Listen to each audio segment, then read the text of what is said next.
રામદેવજી બાપા રંગમહેલ તરફ ચાલ્યા આવે છે। અજમલ રાજા રંગમહેલમાં સૂતા હોય છે અને રામદેવજી બાપા રંગમહેલમાં આવી અને આજ શું કહેવા લાગ્યા છે? અત્યારે મેં સમાધિ લેવાનો નિર્ણય તો લઈ લીધો છે, પણ આ વાતને જાણ મારા બાપુજીને હજી કાંઈ ખબર નથી। તો સાલ મારા બાપુજી એમના રંગ મહેલમાં સૂતા છે, લાવ એમને સપના મોકલું અને આ વાતને જાણ કરું।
ઘોડો બન્યો ગરુડના સવારો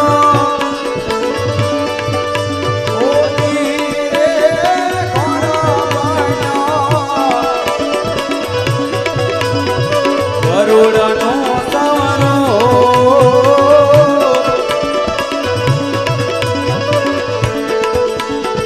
સેવામાં વિઠોને ડાલી બેનને ઓજી. આવી રીતે રામદેવજી બાપાએ અજમલ રાજાને સપનો મોકલ્યો, પણ સપનો કેવો મોકલ્યો કે અજમલ રાજા દ્વારકાની અંદર કૃષ્ણ ભગવાનની મૂર્તિ સામે હાથ જોડી અને ઊભા હોય છે. એવામાં રામદેવજી બાપા લીલવા ઘોડે સવાર થઈને આવે છે અને રામદેવજી બાપા કૃષ્ણ ભગવાનની મૂર્તિમાં સમાઈ જાય છે અને જે લીલવો ઘોડેલો હતો એ ગરુડનું સ્વરૂપ બન્યો છે અને ડાલીબાઈ સમર ઢળવા લાગ્યા છે. આવું સપનું મોકલ્યું છે. ત્યારે અજમલ રાજા સુતા સુતા જય રણછોડરાય જય રામાપીર, જય રણછોડરાય જય રામાપીર આવું બોલવા લાગ્યા છે.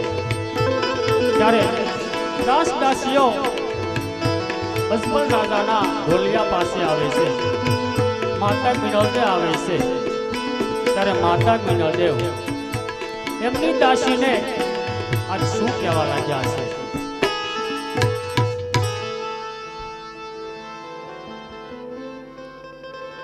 જય રણછોડરાય, જય રણછોડરાય, જય રામદેવ, જય રામદેવ, જય રણછોડરાય. અરે દાસી, ઘણા સમય પહેલા તારા બાપુ દ્વારકા ગયા હતા. એનું હાલ હયાત સપનું આવતું હોય એવું લાગે છે. અરે હા માતાજી, મને પણ એવું લાગે છે કે મારા બાપુને સપનું આવ્યું હોય એવું મને લાગે છે માતાજી.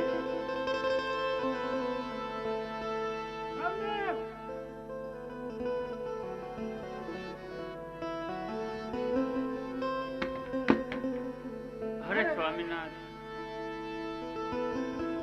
મને લાગે છે કે તમે ઘણા સમય પહેલા દ્વારકા ગયા હતા. એનું તમને સપનું આવ્યું હોય એવું લાગે.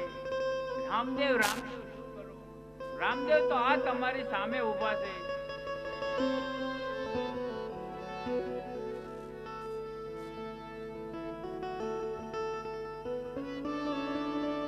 અરે બેટા રામદેવ, શું મેં આ સપનું જોયું કે હાસુ છે બેટા? હા બાપુ, તમે જે સપનું જોયું છે ને એ હાવ હાસુ છે બાપુ, હાસુ છે. નહીં બેટા રામદેવ, એકવાર કહી દે કે આ સપનું બિલકુલ ખોટું છે રામદેવ, બિલકુલ ખોટું છે. અરે બાપુ, તમે જે સપના જોયા છે ને એ હાવ હાસા છે બાપુ, હાસુ છે. હા બાપુ, જ્યારે તમે દ્વારકાની અંદર મારી પાસે આવ્યા હતા ત્યારે મેં તમને જે વસન આપ્યું હતું એ વસન તમે ભૂલી તો નથી ગયા ને બાપુ? એ વસન તમે યાદ કરો બાપુ, યાદ કરો.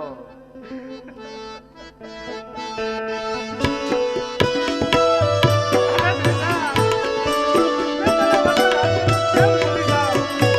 તું કહી દે આ બધી વાત ખોટી છે બેટા, ખોટી છે.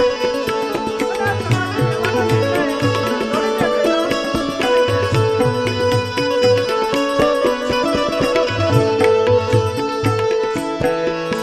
એવો દ્વારકા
આવી રીતે રામદેવજી બાપા અજમલ રાજાને કહેવા લાગ્યા છે, અરે બાપુજી, જ્યારે તમે દ્વારકામાં આવ્યા ત્યારે હું કૃષ્ણ ભગવાન હતો અને મેં તમને વસન આપ્યા અને તમે મારી સાથે વસને બંધાણા હતા. આ પિતાજી, તમે મને કીધું કે ભેરવા દત્તનો સહાર કરવા તમારે આવવું પડશે. અરે પિતાજી, આવા એક ભેરવો નહીં, મેં અનેક ભેરવાને માર્યા છે. અને હા પિતાજી, તમારે જે પુત્ર પ્રાપ્તિની ઈચ્છા હતી એ પણ મેં પૂરી કરી છે. બધાએ મેં તમારા ધારેલા કામ પરિપૂર્ણ કર્યા છે. તો હે પિતાજી, હવે મારે સમાધિ લઈ અને સૌધામ જવું છે. ત્યારે રામદેવજી બાપા અજમલ રાજાને શું કહેવા લાગ્યા છે? અરે હા બાપુજી,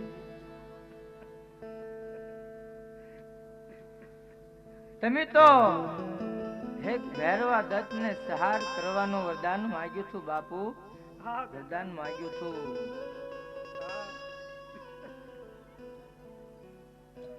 હા બાપુ, આવા એક ભૈરવા નહીં બાપુ, આવા અનેક ભૈરવાનો મેં સહાર કર્યો છે બાપુ.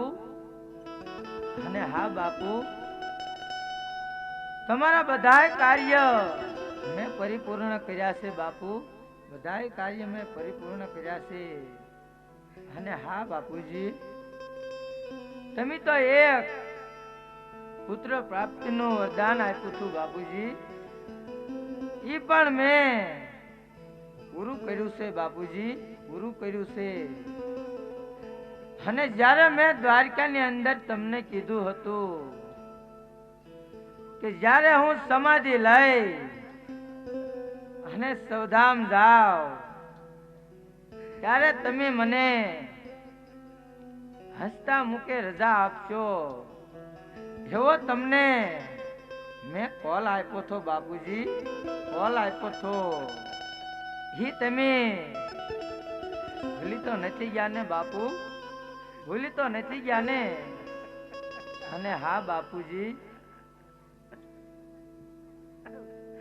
આવું ન બોલ દીકરા, આવું ન બોલ.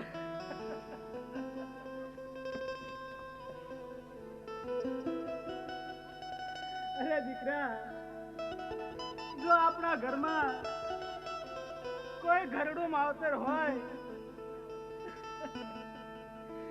એની વિદાય થાય તો આપણા કાળજે ઘા વાગે. અને તું તો દીકરા મારો જવાન છો. હું તને કેમ કહું કે તું સ્વધામ જા બેટા, સ્વધામ જા.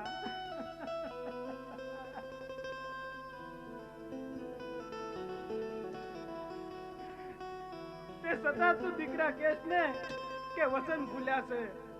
નહીં દીકરા, અરે આપણા રજપૂતે તો વસન માટે લીલા માથા વધેર્યા છે. હું કાંઈ વસન નથી ભૂલ્યો દીકરા, કાંઈ વસન નથી ભૂલ્યો. કાળજે પથ્થર રાખી હું તને સ્વધામ જવાની રજા આપું છું. અરે પ્રધાનજી. હા બાપુજી, હવે તમે આપણા બધા સગા સંબંધીઓને બોલાવી લાવો.